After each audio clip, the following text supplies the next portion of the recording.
Vale.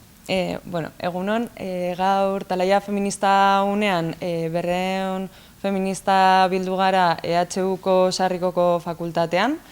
Euskal Herria aldaketa sakon bat ari da bizitzen, eta artean krisi ekosozialak ere bultzatuta, eta eraldaketa horiek bide feministara bultzatu nahi dituguk. Horretarako urtero prestatzen dugu dosier bat, eta gaur 2024ko urtea begirada feminista eta subiranistatik aztertzen duen dosierraren edukiak lantzeko bildu gara.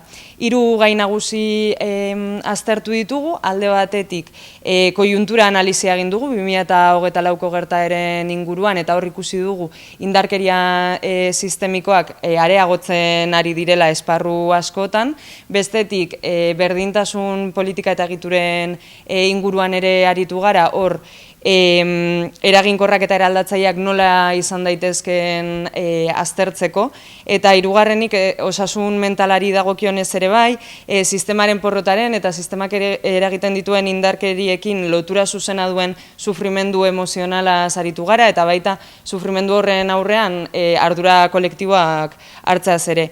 Gaurko saioaren ostean badugu asmoa eta hartzen dugu konpromisoa divulgazio eta interpelazioari ekiteko, eta Euskal Herriko zenbait eragile politiko eta sozialekin biltzeko, Euskal Herriaren trantsizio feminista honetan guk ere akuilu izan nahi dugulako, eta hori delako ere bai Talaia feministaren papera.